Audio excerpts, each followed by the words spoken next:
নমস্কার বন্ধুরা, সাহিত্য সংলাপে আপনাদের সকলকে স্বাগত। আমি সুদেষ্ণা আপনাদের ধারাবাহিকভাবে শোনাচ্ছি শরদিন্দু বন্দ্যোপাধ্যায়ের লেখা ঐতিহাসিক কাহিনী শঙ্খ কঙ্কন। আজকে তৃতীয় তথা অন্তিম পর্ব। চলুন শুরু করা যাক। পরদিন প্রাতঃকালে ময়ূর, চঞ্চরী ও শিলাবতী সাজসজ্জা করিয়া বাহির হইলেন। অদ্ভুত তাদের পরিচ্ছদ। ময়ূরের পরিধানে পায়জামা, মাথায় টোপ, হাতে ধনুর্বাণ। শিলাবতী কৃষ্ণ বস্ত্রে দেহ আবৃত করিয়া মাথায় ফলের ঝুড়ি লইয়াছে। চঞ্চরীর শরীর আপাদমস্তক বোরকায় ঢাকা। তিনজনে পদব্রজে দিল্লির দিকে চলিলেন। সঙ্গীরা পান্থশালায় রহিল। তাহাদের কাজ আপাতত শেষ হইয়াছে। দিল্লির দক্ষিণ দ্বারে মানুষ, গরু, গাধা, উটের ভিড়। অধিকাংশ প্রবেশ করিতেছে, কিছু বাহিরেও আসিতেছে। দিল্লির প্রাকার চক্রের বাহিরে মানুষের বসতি কম নয়। দিল্লি নগরী প্রাগৈতিহাসিক কাল হইতে হিন্দু রাজার রাজধানী ছিল। কিঞ্চিদধিক শতবর্ষ পূর্বে মুসলমানেরা তাহা অধিকার করিয়াছে। স্থাপত্য শিল্পে দুই জাতীয় শিল্পকলার নিদর্শন পাওয়া যায়। বড় বড় অট্টালিকা ও মসজিদ আছে, কিন্তু পথগুলি সংকীর্ণ। নগরের আনাচে কানাচে নিম্নতন শ্রেণীর মানুষের বাস। কোনোটি হিন্দু পল্লী, কোনোটি মুসলমান মহল্লা। রাজভবনের চারিপাশে অনেকখানি উন্মুক্ত স্থান।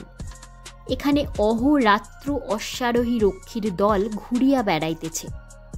সর্বোপরি কুতুব মিনারের অভ্রংলিহ শিখর নগরীর শিয়রে দাঁড়াইয়া ইসলামের জয় ঘোষণা করিতেছে। তিনজনে নগরে প্রবেশ করিয়া পথে পথে ঘুরিয়া বেড়াইল। দূর হইতে রাজপ্রাসাদ দেখিল। প্রাসাদের শীর্ষে বহু পাড়াবত উড়িতেছে। সুলতান আলাউদ্দিনের পায়রা পোষার শখ আছে, বিশেষত দূত পাড়াবত। শত ক্রোশ দূরে ছাড়িয়া দিলেও তাহারা স্বস্থানে ফিরিয়া আসে। নগর দর্শন শেষ করিতে দ্বীপ্রহর হইল। তখন ময়ূর দরিদ্র হিন্দু পল্লীতে গিয়া বাসা ভাড়া লইল। দুইটি ক্ষুদ্র ঘর, সম্মুখে সংকীর্ণ দালান। দুইটি ঘরের একটিতে ময়ূর থাকিবে, অন্যটিতে থাকিবে শিলাবতী ও চঞ্চরী। চাল, ডাল, হাঁড়ি, কলসি কিনিয়া তিনজনে সংসার পাতিয়া বসিল। কতদিন থাকিতে হইবে তাহা স্থিরতা নাই। আজ সকালে শিলাবতীর কালো মুখ দেখিয়া চঞ্চরী ভয় পাইয়াছিল। ক্রমে সে ভয় কাটিয়াছে। সে ঘরে আসিয়া বোরকা খুলিয়া ফেলিল। উচ্ছ্বলিত কণ্ঠে বলিল, কি সুন্দর নগর, কত মানুষ, কত বাড়ি, কি উঁচু স্তম্ভ! আমি আর ফিরে যাব না, এখানেই থাকব। শিলাবতী শুষ্ক স্বরে বলিলেন, সেই চেষ্টাই হচ্ছে। অপরাহ্নে তাহারা আবার বাহির হইলেন। ময়ূর রাস্তার একটা চৌমাথায় তীর ধনুকের খেলা দেখাইল। শূন্যে তীর ছুড়িয়া দ্বিতীয় তীর দিয়া ফিরাইয়া আনিল। চঞ্চরীর বোরকা ঢাকা মাথায় ডালিম রাখিয়া তীর দিয়া ডালিম বিদ্ধ করিল। অনেকগুলি দর্শক জুটিয়া গিয়াছিল। ময়ূর কিছু পয়সা পাইল। পরদিন সকালে তাহারা আবার বাহির হইল। এবার ময়ূর নগরের অন্য দিকে গিয়া খেলা দেখাইল। ধীরে ধীরে তাহারা রাজপ্রাসাদের দিকে অগ্রসর হইতেছে। অপরাহ্নে তাহারা প্রাসাদের আরও নিকটস্থ হইল। এখানে সিপাহী দর্শকের সংখ্যাই বেশি। কিছু সাধারণ নাগরিকও আছে। দুই একটি প্রৌঢ়া বৃদ্ধা স্ত্রীলোক দাঁড়াইয়া খেলা দেখিতেছে।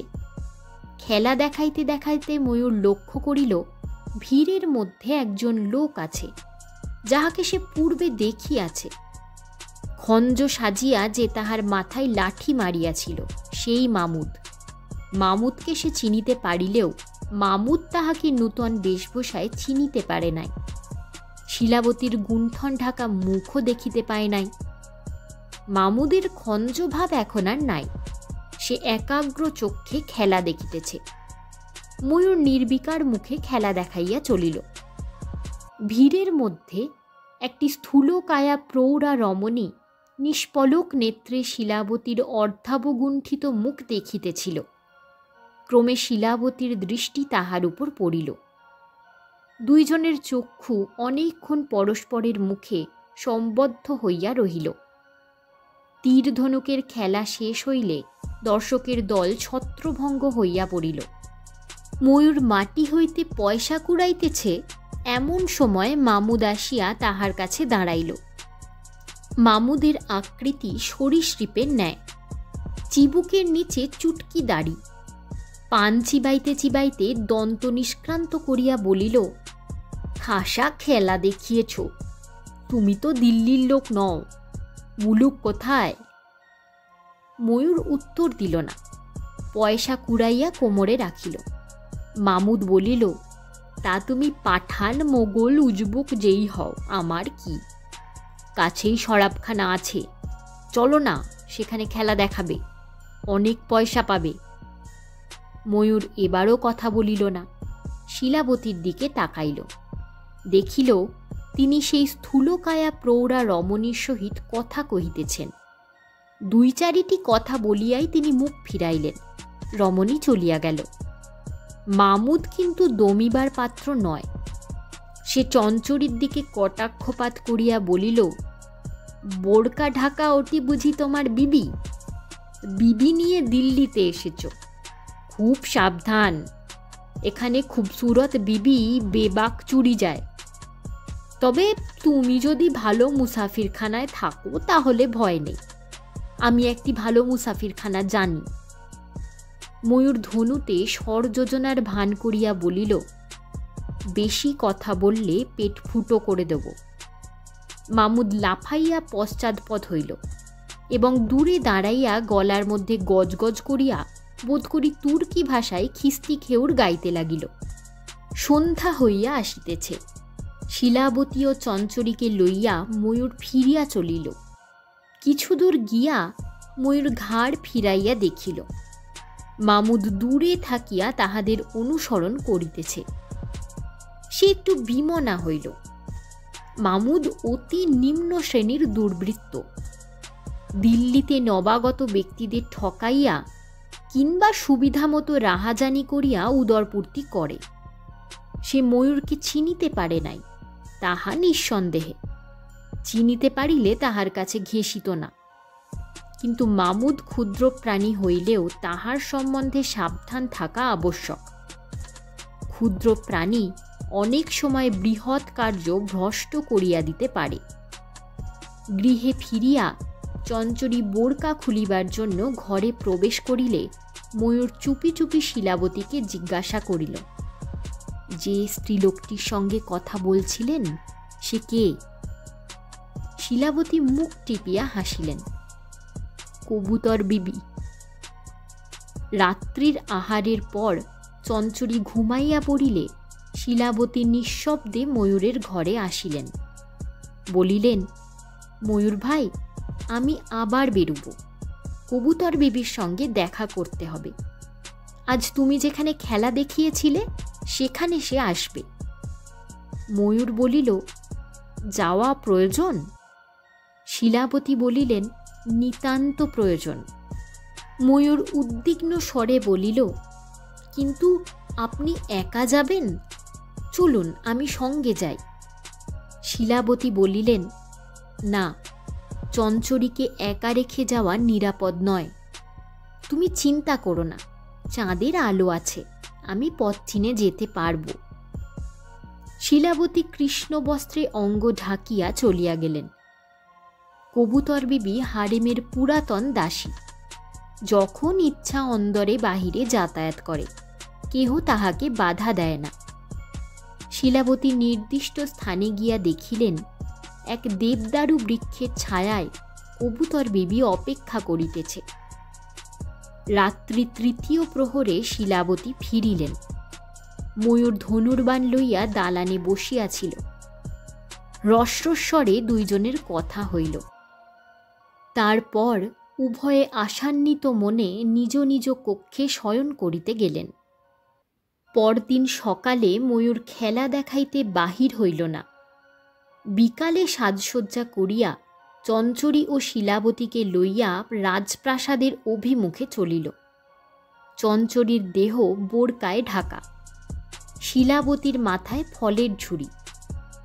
প্রাসাদের পশ্চাৎভাগে হারেম, প্রাকার বেষ্টিত মহলের কোলে প্রশস্ত অঙ্গন। অঙ্গনের দ্বারে কয়েকজন রক্ষী দাঁড়াইয়া আছে, তাহাদের কোমরে তরবারি, হাতে বল্লম। ময়ূরকে দেখিয়া একজন রক্ষী চিনিতে পারিল, সে পূর্বে ময়ূরের খেলা দেখিয়াছে। ময়ূর অগ্রবর্তী হইয়া তাহাদের সম্মুখে দাঁড়াইল এবং নত হইয়া সেলাম করিল। সদার রক্ষী বলিল, কি চাও? ময়ূর সবিনয়ে বলিল, যদি অনুমতি হয় বেগম সাহেবাদের তীর ধনুকের খেলা দেখাব। রক্ষীরা মুখ তাকাতাকি করিল, তারপর নিম্ন স্বরে পরামর্শ করিতে লাগিল। তীর ধনুকের খেলা দেখিবার ঔৎসুক্য তাহাদের নিজেদেরই যথেষ্ট ছিল, কিন্তু এই বাজিগরকে অঙ্গনে আসিতে দেওয়া উচিত হইবে কিনা এই লইয়া তাহাদের মধ্যে তর্ক উঠিল। শেষে সদাররক্ষী ময়ূরকে বলিল, ভিতরে আসার হুকুম নাই, তুমি ফটকের সামনে খেলা দেখাও। ময়ূর মনে মনে একটু নিরাশ হইল, কিন্তু দ্বিরুক্তি না করিয়া ধনুকে গুণ পড়াইতে প্রবৃত্ত হইল। এই সময় এক অতি সুন্দরকান্তি যুবা পুরুষ রক্ষীদের মধ্যে আসিয়া দাঁড়াইলেন। রক্ষীরা সসম্ভ্রমে তসলিম করিল। একজন অস্ফুট স্বরে বলিল, হযরত মালিক কাফুর। মালিক কাফুরকে আলাউদ্দিন বহু বর্ষ পূর্বে কৃতদাস রূপে ক্রয় করিয়াছিলেন। 1000 স্বর্ণদিনার দিয়া ক্রয় করিয়াছিলেন বলিয়া লোকে কাফুরকে 1000 দিনারি খোঁজা বলিত। তারপর যুদ্ধে রণপাণ্ডিত্য দেখাইয়া তিনি সুলতানের প্রধান সেনাপতি হইয়াছিলেন। আলাউদ্দিনের শেষ বয়সে কাফুর তাহার দক্ষিণ হস্ত হইয়া দাঁড়াইয়াছিলেন। বর্তমানে তাহার বয়স 40-এর ঊর্ধ্বে, কিন্তু দেখিলে যুবক বলিয়া মনে হয়। ময়ূর মালিক কাফুরকে তসলিম করিল, তারপর খেলা দেখাইতে আরম্ভ করিল। প্রথমে সে শূন্যে তীর ছুড়িয়া দ্বিতীয় তীর দিয়া প্রথম তীর ফিরাইয়া আনিল। মালিক কাফুর খেলা দেখিয়া বলিলেন, এই খেলা আবার দেখাও। ময়ূর আবার খেলা দেখাইল। কাফুর তখন সন্তুষ্ট হইয়া বলিলেন, তোমরা অঙ্গনে এসো, বেগম সাহেবারা খেলা দেখবেন। তখন চঞ্চরী ও শিলাবতীকে সঙ্গে লইয়া ময়ূর হারেমের প্রাঙ্গণে গিয়া দাঁড়াইল। মালিক কাফুর অন্দর মহলে প্রবেশ করিলেন। তিনি খোঁজা, অন্দরে তাহার অবাধ গতিবিধি। ময়ূর দ্বিতীয় খেলা দেখাইল। চঞ্চরীকে 20 হাত দূরে দাঁড় করাইয়া তাহার মাথায় ডালিম রাখিয়া তীর দিয়া ডালিম বিদ্ধ করিল। এই সময় হারেমের দ্বিতলের অলিন্দে বাতায়নে সূক্ষ্ম মলমলে ঢাকা রমণী মুখের আবির্ভাব হইতে লাগিল। অন্তরিক্ষে রূপের হাট বসিয়া গেল। নির্মেঘ আকাশে বিদ্যুৎ বিলাস। দ্বিতীয় খেলা শেষ করিয়া ময়ূর গুপ্ত কটাক্ষে দেখিল একটি গবাক্ষে 2 জন পুরুষ দাঁড়াইয়াছে। একজন মালিক কাফুর, অন্যজন নিশ্চয়ই সুলতান আলাউদ্দিন। গবাক্ষ পথে তাহাকে আবক্ষ দেখা যাইতেছে। বৃদ্ধ ছাগের মতো একটা মুখ, কিন্তু চক্ষে লালসার ধূমকুলসিত অগ্নি। এইবার সময় উপস্থিত। ময়ূর শিলাবতীকে ইঙ্গিত করিল। শিলাবতী চঞ্চরীর বোরকা খুলিয়া লইলেন। চঞ্চরীর দেহে সূক্ষ্ম মলমলের বস্ত্র। সে রূপের পসরা উদ্ঘটিত করিয়া দাঁড়াইল। দর্শকেরা নিঃশ্বাস ফেলিতে ভুলিয়া গেল। ময়ূর নির্লিপ্ত মুখে আরও 2-1টা খেলা দেখাইল। শিলাবতীর ঝুড়ি হইতে 3টি ডালিম লইয়া সে চঞ্চরীর মাথায় ও 2 হাতে রাখিল। তারপর তাহাকে হারেমের দিকে মুখ ফিরাইয়া দাঁড় করাইল। চঞ্চরীর 2 হাত স্কন্ধের 2 পাশে রাখিয়া দাঁড়াইল। ময়ূর তাহার পিছনে 20 হাত দূরে গিয়া ধনুতে 3টি স্বর একসঙ্গে যোজনা করিল। একসঙ্গে 3টি স্বরই ছুটিয়া গেল। 3টি ডালিম একসঙ্গে তীরবিদ্ধ হইয়া মাটিতে পড়িল। দ্বিতলের অলিন্দে বাতায়ন হইতে স্বর্ণ ও রৌপ্য মুদ্রার বৃষ্টি হইল। ময়ূর সেলাম করিতে করিতে মুদ্রাগুলি কুড়াইতেছে, এমন সময় মালিক কাফুর নামিয়া আসিলেন। ময়ূরের পানে অবহেলা ভরে কটাক্ষপাত করিয়া বলিলেন, এই বিবিকে সুলতান দেখতে চান, তুমি অপেক্ষা করো। চঞ্চরীর হাত ধরিয়া কাফুর হারেমে লইয়া চলিলেন। চঞ্চরী আপত্তি করিল না। কাফুরের সুন্দর মুখের পানে চাহিয়া তাহার অধরে হাসির বিদ্যুৎ স্ফুরিত হইতে লাগিল।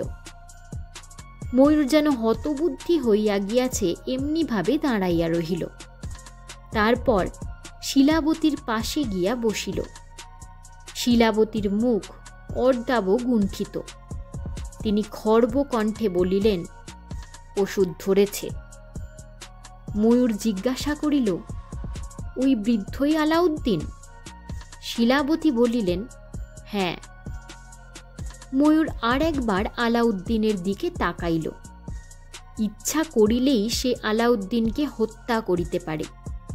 বিদ্যুৎ বেগে তীরধনুক লইয়া লক্ষ্যভেদ করা, কেবল একটি টঙ্কার শব্দ। আলাউদ্দিন নড়িবার সময় পাইবে না। খেলা শেষ হইয়াছে দেখিয়া বাতায়ন হইতে সুন্দর মুখগুলি অপসৃত হইল। রক্ষীরা স্বস্থানে ফিরিয়া গেল। দ্বারের বাহিরে রাস্তার উপর কিছু নাগরিক তামাশা দেখিবার জন্য জমা হইয়াছিল।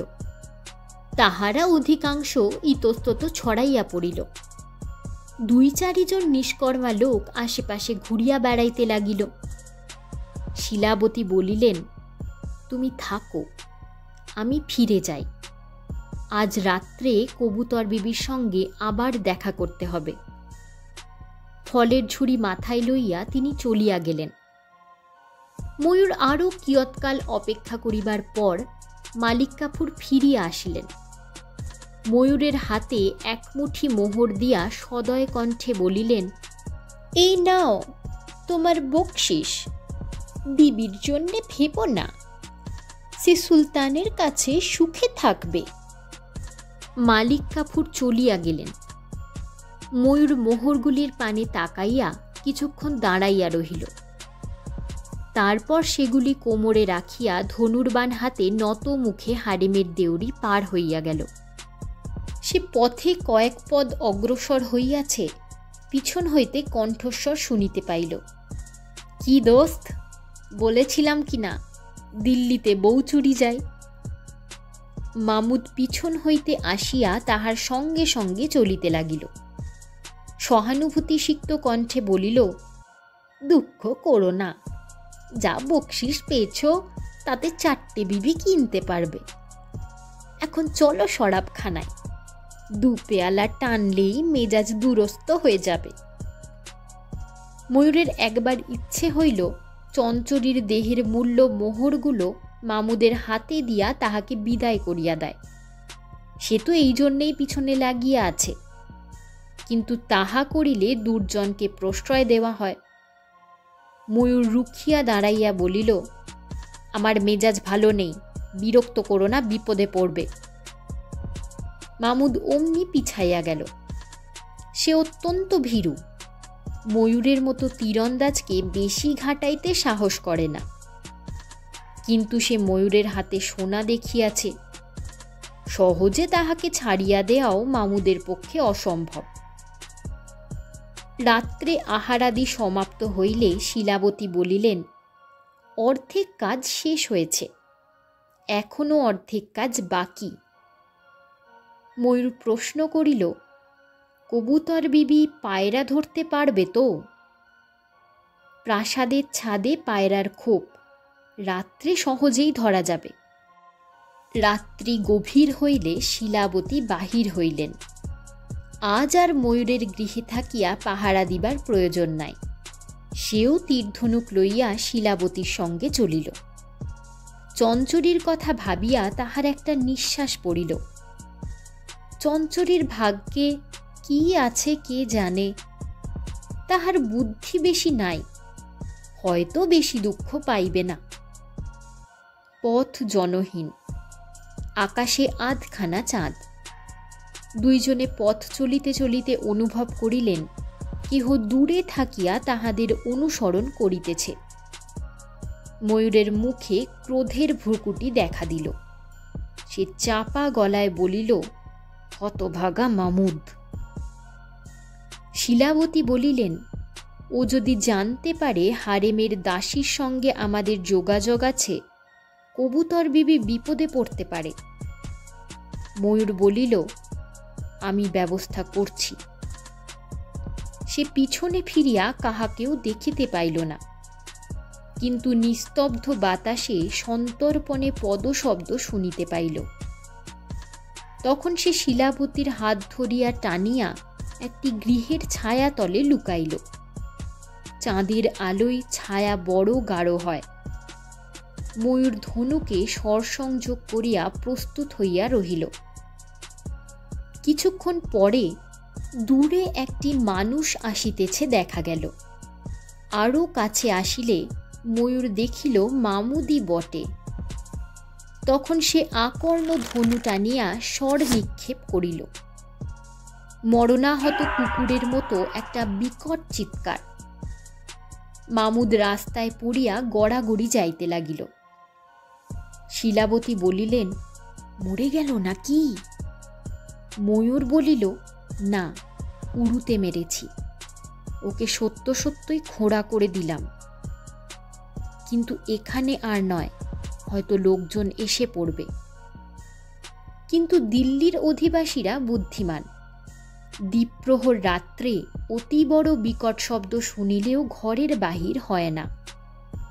ময়ূর ও শিলাবতী মামুদের বিলীয়মান কাতরোক্তি শুনিতে শুনিতে চলিলেন। দেবদারু বৃক্ষতলে উপস্থিত হইয়া দেখিলেন কবুতর বিবি দাঁড়াইয়া আছে। চুপি চুপি কথা হইল। কবুতর বিবি কোঁচর হইতে একটি ধূম্রবর্ণ কপোত বাহির করিয়া দিল। একটু পাখার ঝটপট শব্দ। শিলাবতী কপোতটিকে নিজ বস্ত্র মধ্যে লুকাইলেন। ময়ূর মালিক কাফুরের নিকট যত স্বর্ণমুদ্রা পাইয়াছিল সমস্ত কবুতর বিবির হাতে দিল। শিলাবতী কবুতর বিবির গণ্ডে চুম্বন করিলেন। উভয়ের চক্ষু অশ্রুসিক্ত হইল। তারপর কবুতর বিবি ছায়ার মতো হারেমের দিকে অদৃশ্য হইয়া গেল। বৃক্ষচ্ছায়ার তলে দাঁড়াইয়া ময়ূর বলিল, আর বাসায় ফিরে গিয়ে কাজ নেই। চলুন, নগরের দক্ষিণ দরজার কাছে লুকিয়ে থাকি। দরজা খুললে বেরিয়ে যাব। দিল্লিতে আমাদের কাজ শেষ হয়েছে। পরদিন পান্থশালায় ফিরিয়া গিয়া ময়ূর আরও 7 দিন সেখানে রহিল। তারপর কপোতের পায়ে যতুনিবদ্ধ পত্র বাঁধিয়া কপোতকে উড়াইয়া দিল।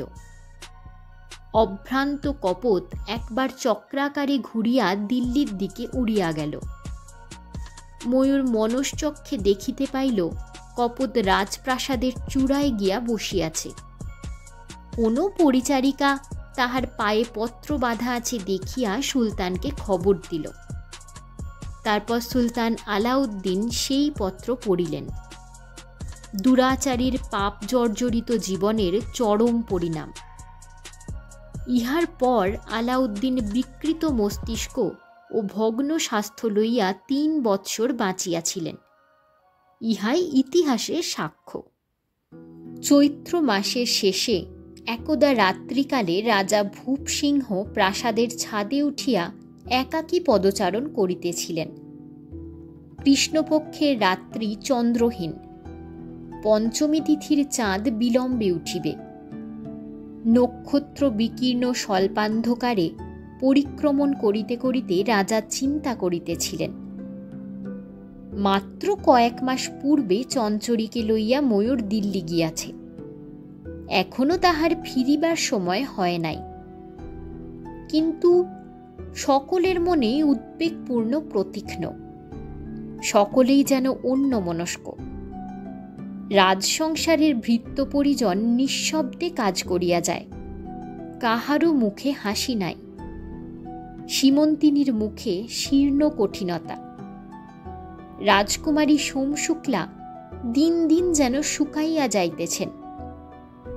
রাজা মনে মনে ভাবিতেছেন, এই তাহার শেষ চেষ্টা। এই চেষ্টা যদি নিষ্ফল হয়, আর কিছু করিবার নাই। ময়ূর কি পারিবে? যদি না পারে? সম্প্রতি রাজার মনে একটু নির্বেদের ভাব আসিয়াছে। প্রতিহিংসা কি এতই বড়? যদি তাহার প্রতিহিংসা চরিতার্থ না হয়, তাইতেই বা কি? সূর্যচন্দ্রের গতিরুদ্ধ হইবে না। তিনি একদিন মরিবেন। মহাপাপী আলাউদ্দিনও মরিবে। তখন প্রতিহিংসা কোথায় থাকিবে? জীবন অনিত্য, হিংসার দেশ অনিত্য, মৃত্যুই পরম অবসান।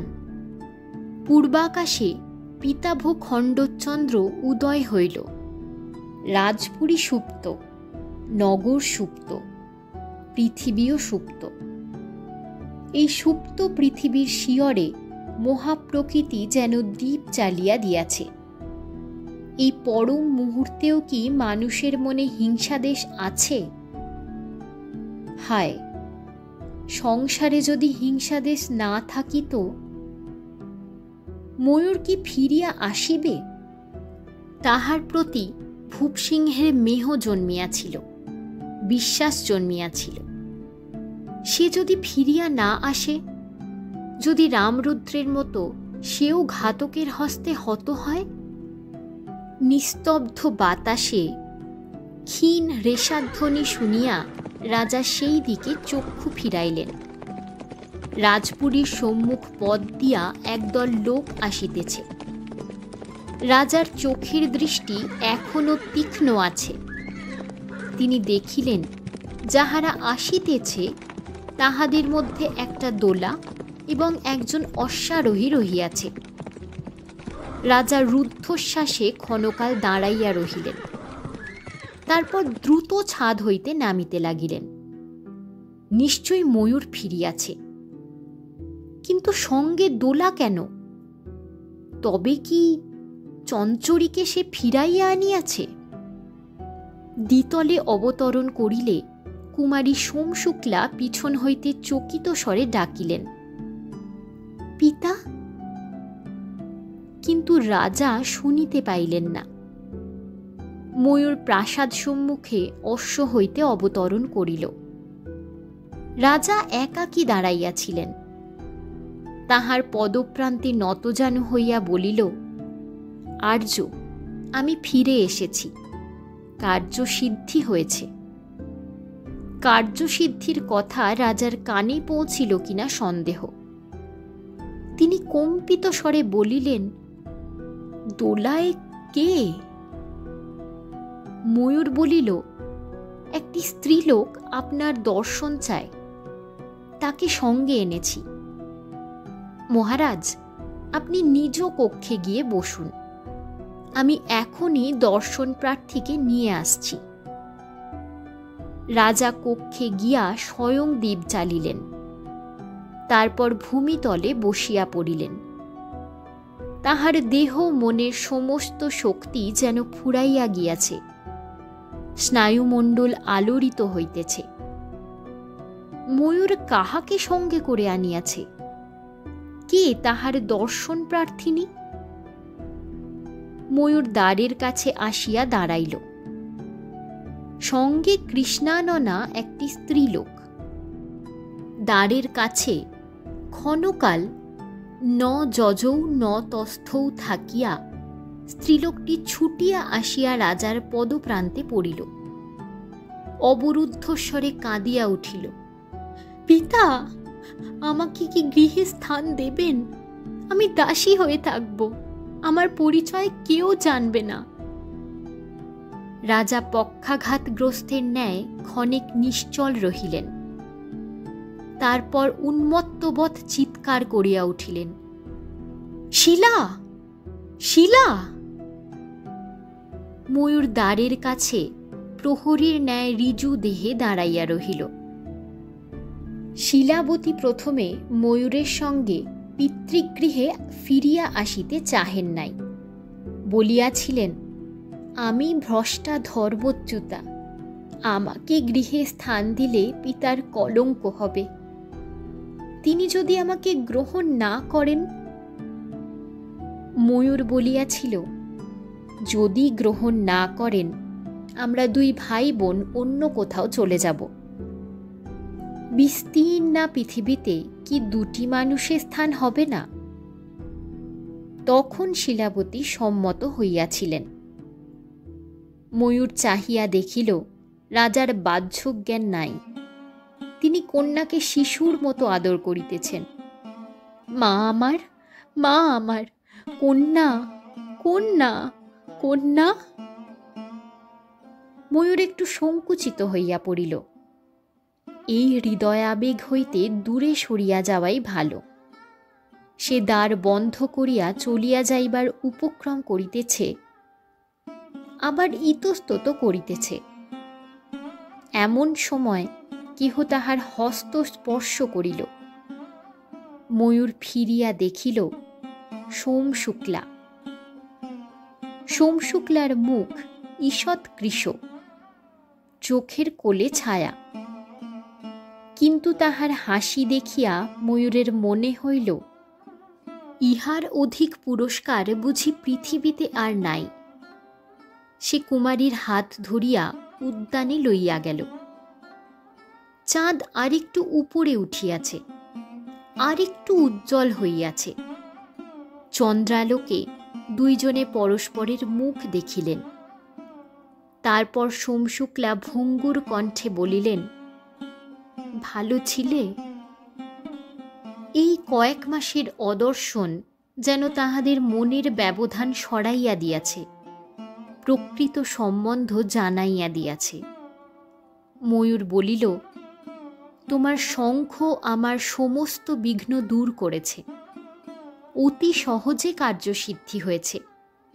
এবার তোমার শঙ্খ তুমি ফিরিয়ে নাও। ময়ূর বক্ষ হইতে শঙ্খ লইয়া শুক্লার সম্মুখে ধরিল।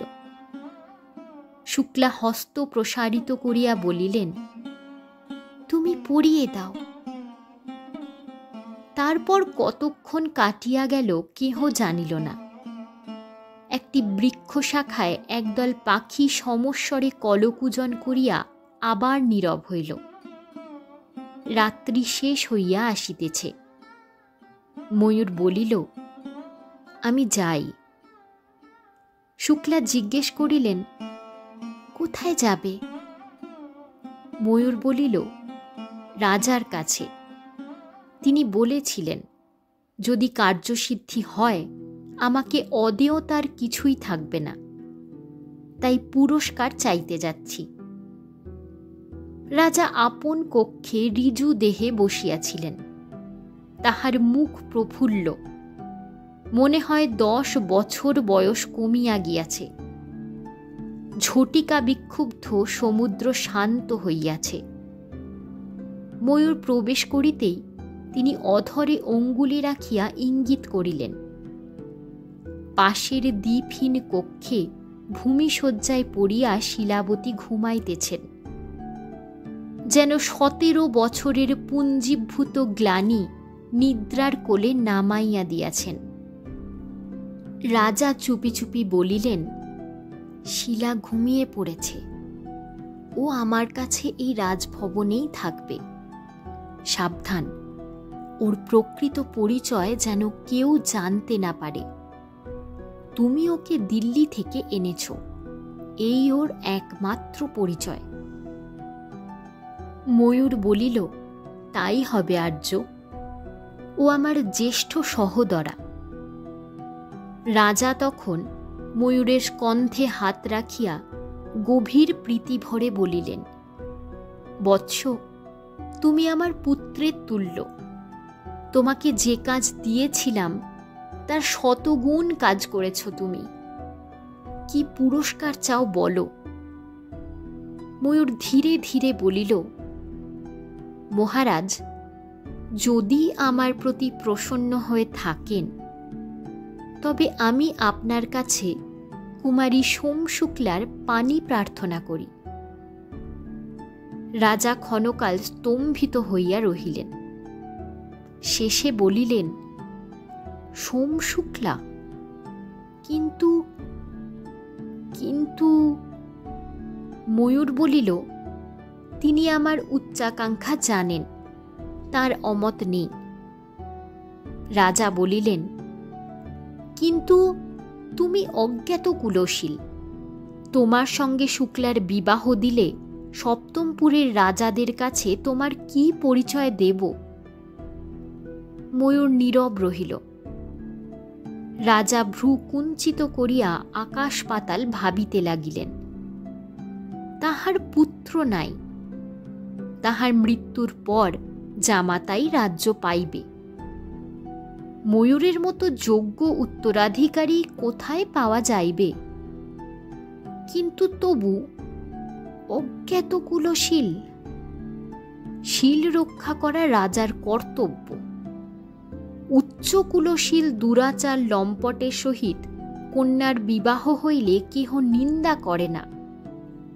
কিন্তু রাজা বলিলেন, অন্য কোনো পুরস্কার চাও না? না আর্য। রাজা গুম্ফ আকর্ষণ করিতে করিতে আবার চিন্তায় মগ্ন হইলেন। কক্ষের বাহিরে তখন প্রভাত হইয়াছে, ঘরের প্রদীপ ম্লান হইয়াছে। রাজপুরী যে জাগিয়া উঠিতেছে তাহার শব্দ আসিতেছে। সহসা ভট্ট নাগেশ্বর দ্বারের কাছে আবির্ভূত হইয়া বলিয়া উঠিলেন, হা হতশ্রী, এ কি বয়স্য, রাত্রিকের নিদ্রা যাননি? বলিয়ায় ময়ূরকে দেখিয়া থামিয়া গেলেন। পাশের ঘরে সুপ্তা শিলাবতীকে তিনি দেখিতে পাইলেন না। রাজা যেন অকুলে কুল পাইলেন। হাত বাড়াইয়া বলিলেন, এসো বয়স্য। ময়ূর, যাও বৎস, তুমি নাগেশ্বরের গৃহে গিয়ে বিশ্রাম করো, সন্ধ্যার পর এসো। ময়ূর প্রস্থান করিলে রাজা গাত্রোত্থান করিয়া ভট্ট নাগেশ্বরকে বলিলেন, চলো বয়স্য, ছাদে যাওয়া যাক, তোমার সঙ্গে পরামর্শ আছে। তুমি অবশ্য ঘোর মূর্খ, তোমার পরামর্শের কোনো মূল্য নেই, কিন্তু মূর্খের মুখ থেকে কদাচ জ্ঞানের কথা বাহির হতে পারে। বলিয়া তিনি উচ্চহাস্য করিলেন। 2 দিন পরে ভূপসিংহ সাজসজ্জা করিয়া বিদেশ যাত্রা করিলেন। তার গন্তব্যস্থান সপ্তমপুর। বয়স্যকে লইয়া রাজা চতুর্দোলায় উঠিলেন। সঙ্গে অশ্বপৃষ্ঠে ময়ূর ও 10 জন রক্ষী।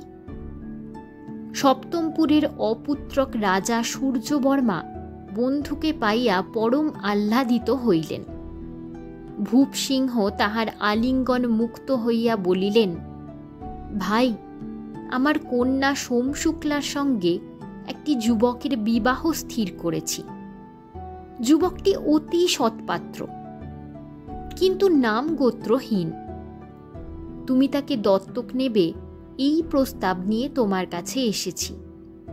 চলো, অন্তরালে তোমাকে সব কথা বলি। 2 মাস পরে সপ্তমপুরের যুবরাজ ময়ূর বর্মার সহিত পঞ্চমপুরের রাজকন্যা সোমশুক্লার বিবাহ হইল।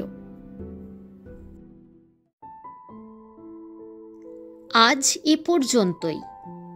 এতক্ষণ আপনারা শুনছিলেন শরদিন্দু বন্দ্যোপাধ্যায়ের লেখা ঐতিহাসিক কাহিনী শঙ্খকঙ্কণ। কাহিনীটি 3টি পর্বে ধারাবাহিকভাবে পাঠ করা হয়েছে। আশা করি আমার গল্প পাঠ আপনাদের ভালো লেগেছে।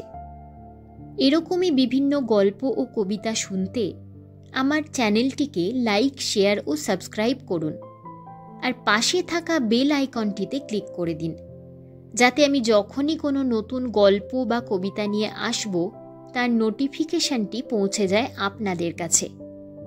সকলে কমেন্টে আপনাদের মতামত জানাবেন। এটি আমার প্রথম পাঠ করা ধারাবাহিক উপন্যাস। যদি আপনাদের ভালো লেগে থাকে অবশ্যই সকলের মতামত জানাবেন। ধন্যবাদ।